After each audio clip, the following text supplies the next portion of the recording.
White people don't want things to work for black people. They only want things to work for themselves. This has been the thread of history, and it's still the way the game is played in South Africa and across Africa. Look at how they fund black political parties.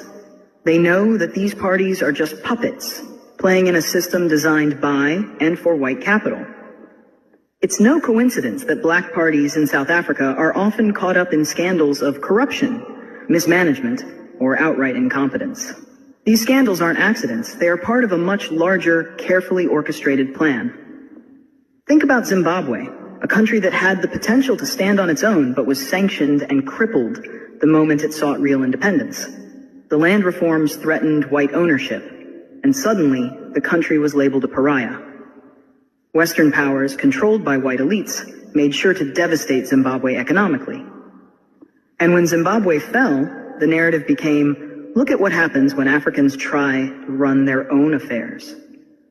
The sanctions were never about democracy or human rights. They were about control, about ensuring that black nations never become truly self-sufficient. John Perkins called it out in his books about economic hitmen. This isn't a conspiracy theory, it's historical fact. He showed how the IMF, the World Bank, and other global financial institutions give loans to these countries with the full knowledge that they will never be able to pay them back. They design the terms to ensure failure. Then when the inevitable happens, they swoop in and say, we'll help you, but only if you privatize your industries. And who buys up those industries? White multinational corporations. The cycle is endless.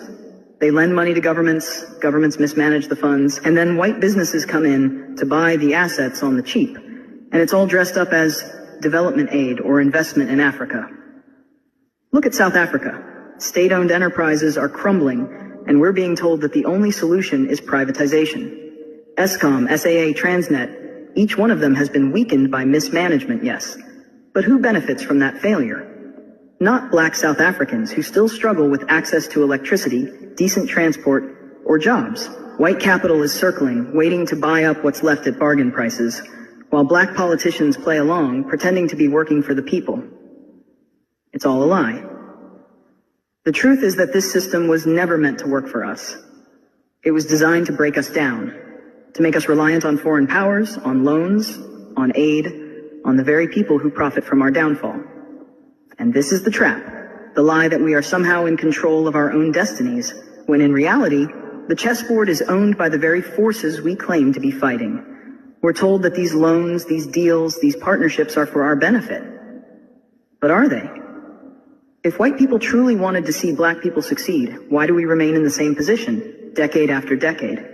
The same systems that oppressed us during apartheid are still in place. The faces have changed, but the agenda hasn't.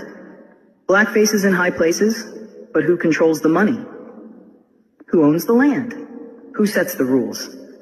Privatization is the ultimate trick. They destroy the state to save the market, and in doing so, they secure the future for themselves, while black people are left scrambling for scraps.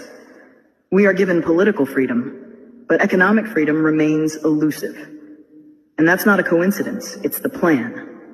Keep black people distracted by politics while the real power, the economic power, stays in white hands. So no, white people don't want things to work for black people. They want things to work for them, just like they always have. And until we wake up to that reality, we'll keep playing into their hands, thinking we're making progress, when in fact we're just sinking deeper into their carefully laid trap.